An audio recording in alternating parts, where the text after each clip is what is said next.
পশ্চিমবঙ্গের শ্রীঘরে জায়গার আকাল, বাড়ছে তৃণমূল নেতাদের সংখ্যা।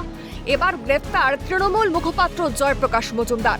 এক মহিলাকে শ্লীলতাহানির অভিযোগে গ্রেফতার করা হয় তাকে। অভিযোগ, সল্টলেকের এই ব্লকে ৩৩৭ নম্বর বাড়ি দিনের পর দিন দখল করে সেখানে অফিস চালিয়েছেন জয়প্রকাশ মজুমদার। ২০১২ সালে ২ বছরের জন্য এগ্রিমেন্ট করে ওই বাড়িটি ভাড়া নেন তিনি। এগ্রিমেন্ট শেষ হয়ে গেলেও প্রভাব খাটিয়ে বাড়িটি জবরদখল করে রাখেন। আইনি নোটিশ দিলেও বাড়ি ছাড়েননি তিনি। অবশেষে বুধবার অর্থাৎ ৩রা জুন বাড়ির হ্যান্ডওভার দেওয়ার জন্য রাজি হলেও এদিনও বাড়ি ছাড়েননি জয়প্রকাশ মজুমদার।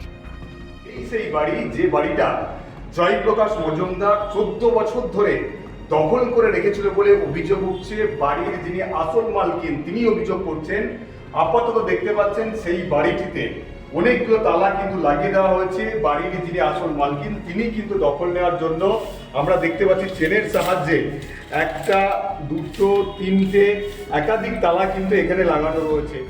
ওই বাড়িতে বাড়ির মালকিন তালা ঝুলিয়ে দিলে বাড়ির মালিককে মারধর ও শ্লীলতাহানির অভিযোগ তৃণমূল মুখপাত্র জয়প্রকাশ মজুমদারের বিরুদ্ধে।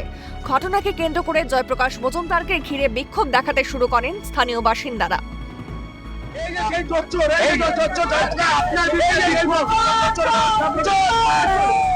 এখন কেমন লাগছে স্যার? গন্ডারের ক্যামেরা লাগিয়েছিস নাকি রে? গন্ডারের ক্যামেরা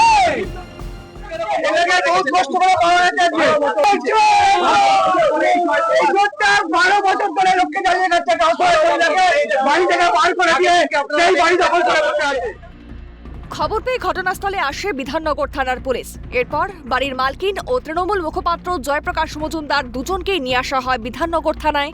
বাড়ির মালকিনের অভিযোগের ভিত্তিতে গ্রেফতার করা হয় জয়প্রকাশ মজুমদারকে। উনি আমাদের ভয় দেখিয়ে চড়াও হয়েছেন, আমাদের বাড়ি আমাদের মতের বিরুদ্ধে এতদিন নিয়ে রেখেছেন, আর আমরা ওনার কাছে কিছু টাকা পয়সাও পাই, আমাদের অনেক বেশি ভাড়া হওয়ার কারণে সমস্ত পাইনি। এই বিষয়গুলো যেগুলো বলেছি। হ্যাঁ। কোন সাল থেকে উনি ওই বাড়ি দখল করে রেখেছিলেন? 2015 অবধি এগ্রিমেন্ট ছিল, তারপরে তো ওটা থাকা মানে দখল করাই। আজকে কি আপনারা মূলত বাড়িতে কি টাকা পয়সা আনতে গেছিলেন নাকি না? না, উনি আজকে হ্যান্ডওভার করে দেবেন বলেছিলেন। আচ্ছা, সেটা আজকে হয়নি? না, সেটা আজকে উনি করেননি। অফিসে তো দখল করা রয়েছে ওইটাই, মানে যেটা, হ্যাঁ, ওই ফ্ল্যাটটাতে উনি অফিস করে রেখেছেন। এর আগে কি জানিয়েছিলেন পুলিশকে? কোন রকম নোটিশ দিয়েছিলেন? যে সময় আপনার গায়ে হাত দেওয়া হয়েছিল সেই সময় জানিয়েছিলেন? তারপর উনি পুলিশে, আমাকে তো পাড়ার লোকজন এসে ইয়ে করেছিলেন। তারপরে পুলিশ তার অনেক পরে ওই সময় শুনতে হয়েছিল। হ্যাঁ, সেক্ষেত্রে তখন পুলিশ কি নীরব ছিল? তখন পুলিশ নীরব ছিল। আর এখন তাহলে পুলিশের মুভমেন্ট কি বুঝতে পারছেন কিছু? মনে তো হচ্ছে ভালোই, আশাপ্রদ। শুধু বাড়ি নয়, বাড়িটাকে জবরদখল করে অফিসে তৈরি করে রাখা হয়েছিল।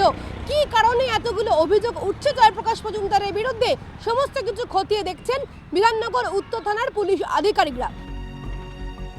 সরকার বদল হতেই ক্ষমতা হারিয়েছে তৃণমূল, তবুও কমেনি তৃণমূল নেতাদের দাপট। দীর্ঘদিন ধরে ক্ষমতার অপব্যবহার করে সাধারণ মানুষের ওপর অত্যাচার করা যেন অভ্যাসে পরিণত হয়েছে তাদের। দুর্নীতি, কাটমানি, ক্ষমতার অপব্যবহার তো ছিলই, এবার শ্লীলতাহানি তৃণমূল নেতাদের গুণের জুড়ি মেলা ভার। তৃণমূল জমানায় ক্ষমতা কি শুধুমাত্র নিজেদের স্বার্থে ব্যবহার করার জন্যই ছিল? সমালোচনার ঝড় রাজনৈতিক মহলে। ক্যামেরায় বিধান মাহাতো, সমীরণ হাওলাদারের সঙ্গে দীপাঞ্জনা শাহ, মফিজুল ইসলামের রিপোর্ট, ক্যালকাটা নিউজ।